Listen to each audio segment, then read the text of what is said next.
You're muted now. Everyone heard you. Man, that's amazing. Quite, like, I gotta be honest. Like, we have guests and we have guests, right? Some guys are like, oh, I'm a writer, and which is amazing in itself. But dude, you do so much. That's amazing. So, Thank you. yeah, go ahead. Go ahead.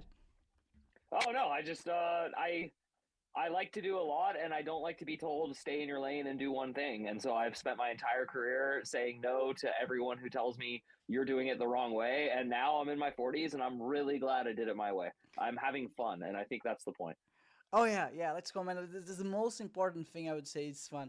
Like some people ask me about the podcast, Bruno. What are you doing? What's your goal? Like, what's the point? It's like, there's no point. I'm having fun. That's the point. And as long as I'm having fun, I'm gonna keep doing it. Like, why not, right? Yeah, it's interesting. I think we're hitting some sort of point in philosophy meets civilization where enough people are thinking about this that the actual like trends are changing with specifically speaking about what we're talking about, which is why would you do something and why are you doing it? Here in America, they call it performativity, which is like acting as if you're not acting. So like saying you're shocked by a political event when you're not actually shocked, things like that. It's called performativity. And I think you and I are talking about the opposite of performativity, which is, hey, man, you're cool. I'm cool. Let's meet and see if we have a good conversation. And if it sucks and you stop having fun, stop doing it. And same with me, you know? Wow. Okay, okay. There was a lot to unpack there. So, Sorry. but that's amazing. That's so interesting. So, could you let's can we deep how to say in English go a little That's bit okay. more into deep in this, like the performative aspect of it? What is Sure. that? Yeah.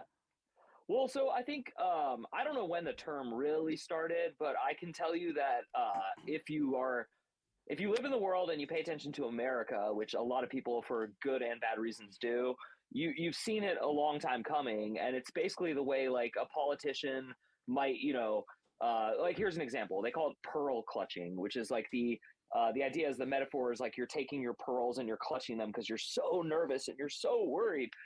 So there's a difference between being surprised and a difference between being disappointed and a difference between being upset. And I think performativity is when you pretend to have a much more dramatic reaction to something than you actually did. And what it does is it raises and heightens the overall frenzied climate, if you will, of like the society watching it and interacting with it. So like when let's go all the way back to 2001 when I was I think 20 years old.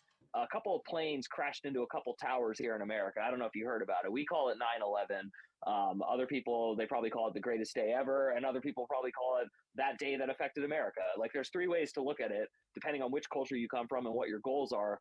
The point is, when I saw that happen, I like dropped my coffee at 8 something in the morning and my jaw hit the floor. And I thought, oh my God, this is probably the end of the world. That was not performativity.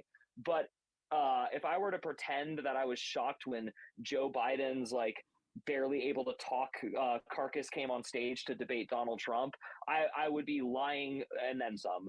It's not to say that I care about whether Trump or Biden is president. It's all about performativity, what we're talking about, whether people were surprised by that. So any person who was pretending to be surprised by how far gone Joe Biden was at that point, they were partaking in what's called performativity. Now, just to be fair, because I don't want people to listen to this and think I'm some rah rah rah political guy.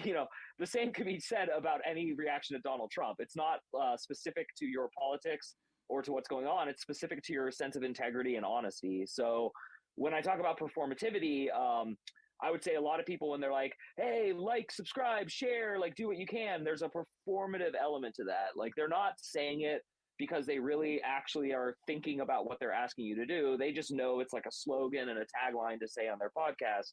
And I feel like performativity has gotten so pervasive, so much a part of my culture, at least, that a lot of podcasts aren't authentic anymore. They're just people thinking, okay, this is how you podcast. This is what someone I hired told me to do. This is what an agency says works.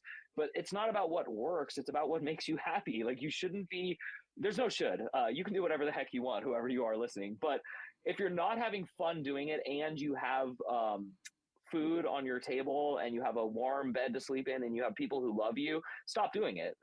That's performativity. Whereas, like, if your life depended on this podcast and your enthusiasm with it, fake it all day, fake it all night. Like I'm not, I'm not going to tell someone what to do when it comes to like their livelihood, but I think people are starting to get tired of the performativity, of the dishonesty, the public displays from so many people. And again, it's not just politics, it's all over society. It's on your Facebook feed, it's with your friendships, it's even in like a situation in public where someone pretends to be astonished about something and you can tell it's a performance. So that's where that term like comes into play now. And I'm really trying hard to step back from it, to step away from it, and just to be a real authentic person on your podcast, on any podcast, wherever I am.